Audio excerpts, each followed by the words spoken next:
Hello world and welcome to the next video. So what's going on with the $2,000 stimulus checks? Well, let me explain. So there are multiple bills going through Congress at this point. One is the NDAA, National Defense Authorization Act, which is necessary to keep some departments running with their budgets. But arguably, maybe we don't need to be spending $740 billion on the military during a pandemic. Maybe the money could be going somewhere else. Now that's a whole nother discussion. But this bill passed in the House, passed in the Senate, and then President Trump vetoed it because too much extra stuff. And also he's angry and wants $2,000 stimulus checks, which is a separate bill as part of COVID relief. So there's a COVID Act, which includes $600 checks and a bunch of other aid, which is actually relatively unrelated to the pandemic. And that bill passed the House and passed the Senate. And the president threatened to veto, but he did not veto that bill. So far, those checks will go out to the American public. However, what's interesting now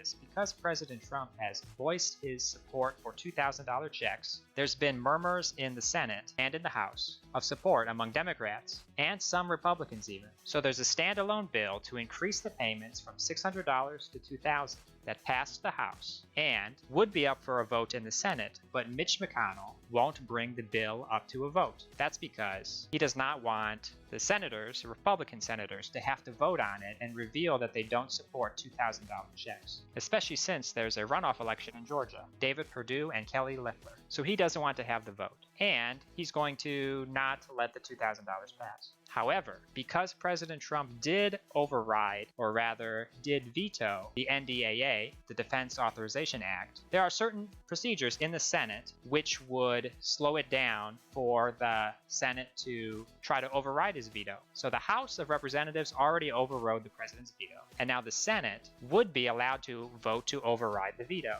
But the way the Senate is set up, the minority party has some controls where they can slow down bills. That's the power they have. So usually you can skip the slowing down of bills if you have something called unanimous consent, which means all senators agree to skip the wait. You can jump straight ahead to the vote. So McConnell wanted unanimous consent to override President Trump's veto on the NDAA. But now, Senator Bernie Sanders and others like Ed Markey refused to provide the unanimous consent. Instead, they said we will provide the consent once we do have a vote on the $2,000 stimulus checks, the increase from $600 to $2,000. So they're using this hardball tactic, which frequently has been used by Republicans in the past, to kind of get something for a compromise. Do this, then somebody else does this. So you kind of trade off. Now, eventually, McConnell will be able to run the vote anyway to override the president's veto on the NDAA. But if it doesn't happen with the unanimous consent, the senators are going to have to stay for a few extra days when the New Year's Eve holiday is taking place. So they won't be able to go home to their families. And the two Republican senators from Georgia won't be able to campaign. So this is one of the things which might pressure Mitch McConnell to allow the $2,000 vote for the increased stimulus checks. And then unanimous consent would allow the override of President Trump's veto on the NDAA. And then the rest of the Senate business would be resolved. Everybody can go home.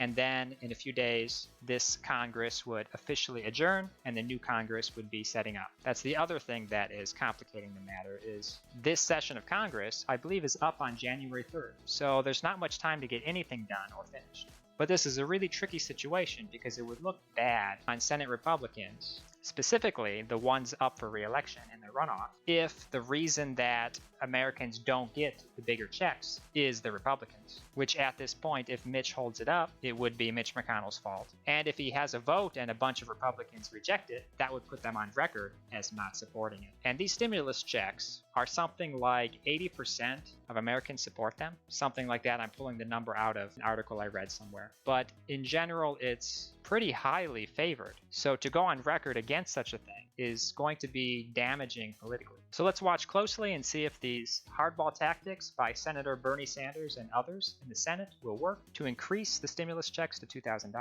in exchange for giving the unanimous consent to vote to override President Trump's veto on the NDAA. If you enjoy my commentary, please like this video, comment, and subscribe. Thank you.